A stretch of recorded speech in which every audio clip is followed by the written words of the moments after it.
good thoughts, and I'll just take a quick cut at this, and then maybe somebody else would like to speak to it as well. As I say, historically, the city has not been involved in social services, addiction treatment, mental health, domestic violence, and the like.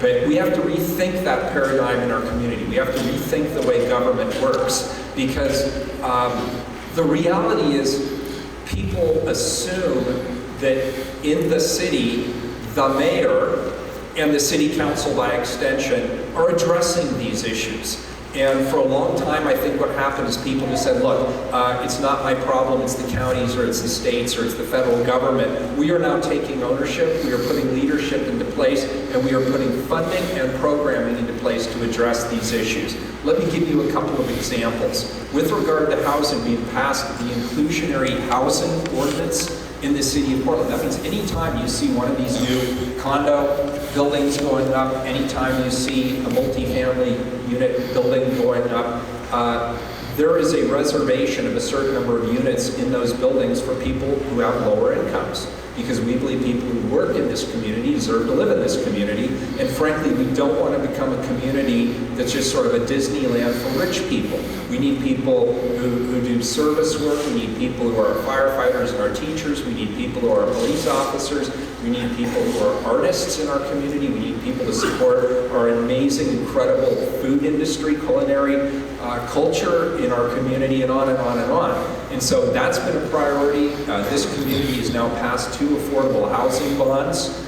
The first housing bond that was issued by the city, my housing bureau is responsible for implementing it, and I'm really happy to report to people that we have already reached the full commitment. We have achieved the promises that housing bond promised to the voters, and we've done it ahead of schedule, and we actually have resources left over that will allow us to actually exceed the original goals of that housing bond. So I'm really proud of that. In the Portland Housing Bureau, and I happen to be the commissioner of the Housing Bureau, the last 2 years in a row, those have been record years in terms of production of lower income housing. Now the final thing we're doing, we're actually talking about this at City Council tomorrow afternoon, is Better Housing by Design, which is part of our overall home housing opportunity initiative. This is going to help us to create more kinds of housing and more affordable types of housing in our community. Garden units, duplexes, triplexes, and the like, in areas where it's appropriate to do that. So I don't see there as being any one solution, but there's a lot of solutions. And then with regard to people that you mentioned on the street, we just passed recently our chronic homeless plan. You are correct. You know, what's implied in your comment is there are people who are living on the street where even if you had a place to house them, they would not be successful in that housing without some additional kind of support, whether it's mental health addiction, whatever kind of additional services they need, they won't be successful without it. So the best practice nationally, what we know works, is what's called supportive housing. So it's housing for low-income people combined with support services to help them stay in that housing and be successful in that housing. We have committed to 2,000 new units of that permanent supportive housing, and we had planned to do that over a 10-year period. We're already 650 units in, and we're a year in. So we're making good on that promise too. Thank you. I don't think it'd be upset. Thank you for the question. Thank you, Mr. Mayor, and for being here tonight. I'm an 88-year-old veteran of the East Side. I was born and raised here. And I tell myself, what's happening to this lovely East Side of Portland? Just look across the street and you can see what's happening with the homeless on the freeways.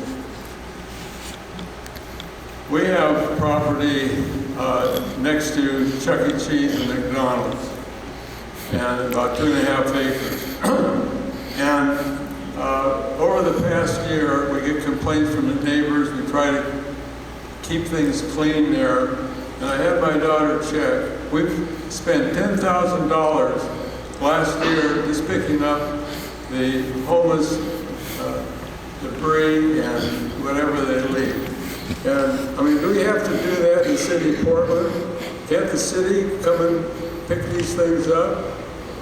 And the other thing is, we have Chuck E. Cheese next door, a fun place for young kids.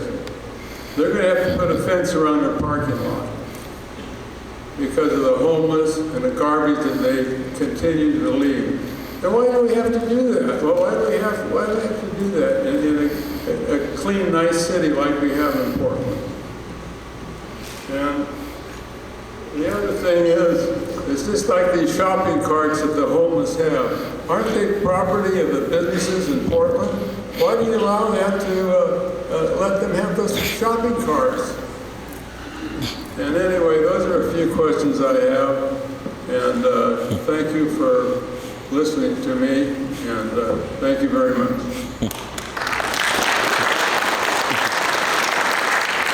So, as somebody who was born and raised in this community, I will tell you that while it may not be the most important issue, one of the things that really breaks my heart the most is just seeing the trash, the litter, all over the place. Again, I understand it's not life or death, and there are other true life and death issues in this community.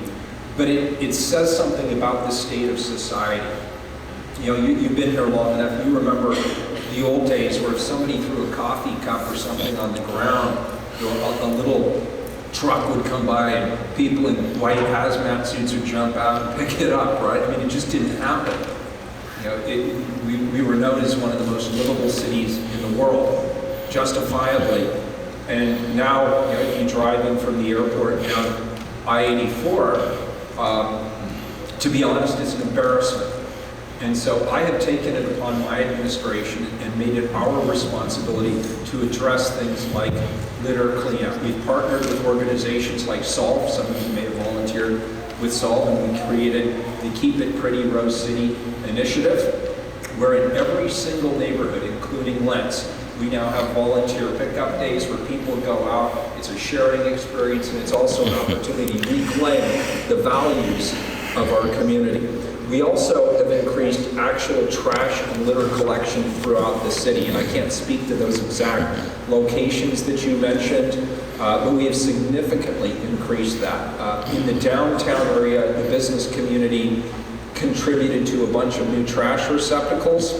The good news there is those trash receptacles were then able to be expanded throughout the city. And we've committed to 2,000 new receptacles and the cleanup to make that happen.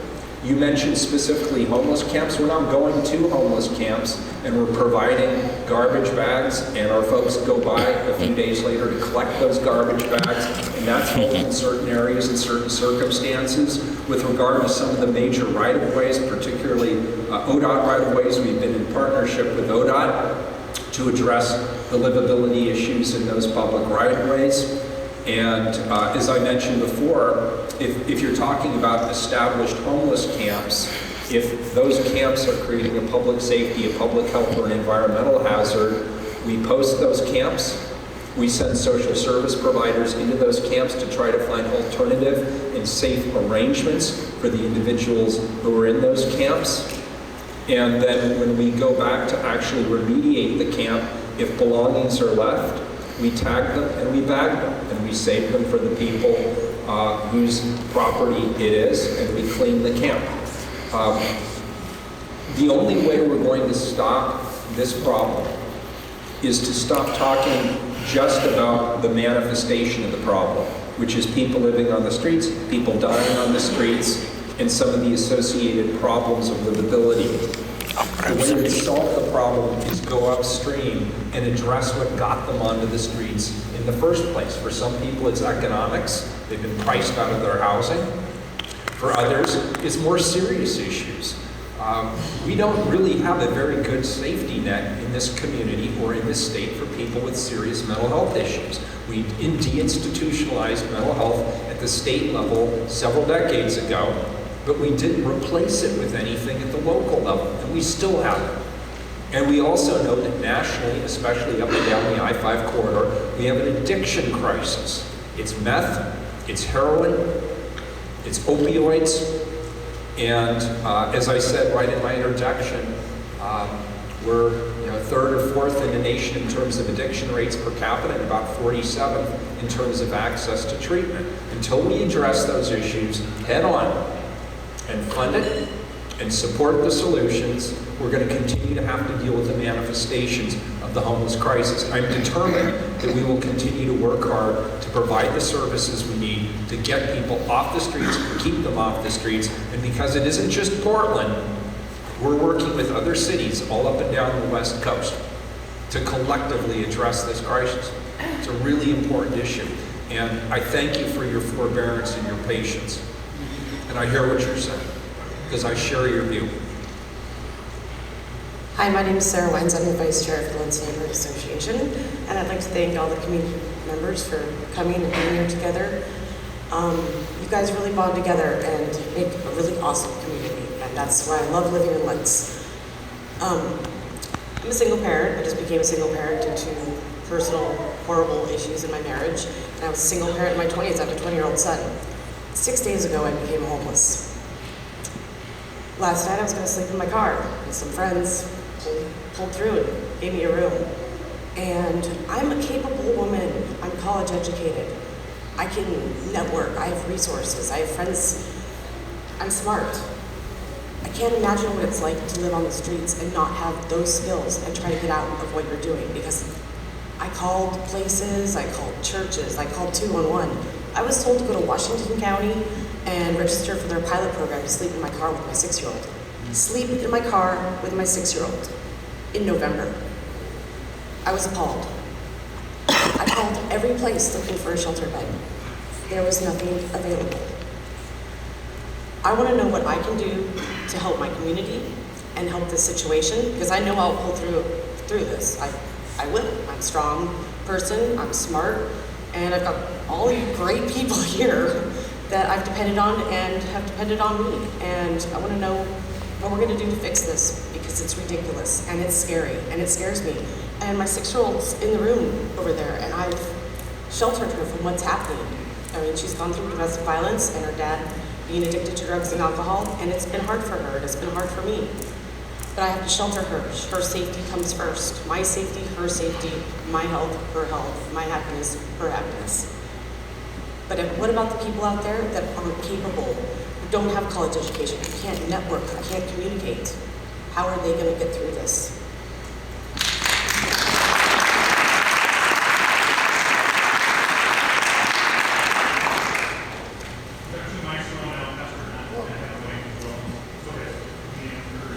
Yeah, I did just want to briefly respond. First of all, I want to thank you for telling us your story, and I want to thank you for your resilience and your courage. And I want to make sure that before you leave tonight, you've connected with a member of my team so that we can get you off the streets and out of your car. That's the first thing.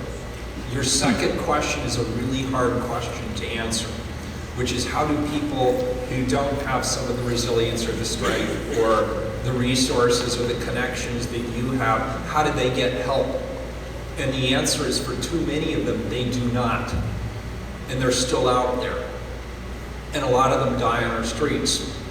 And I think, regardless of what we feel about different strategies, I think we all acknowledge in this room that that is unacceptable. Somebody else said it earlier, we will be judged by how we treat the least amongst us. That is an old saying, and it holds true. We are defined by how we treat the most vulnerable in our community. And right now, we are not being very successful.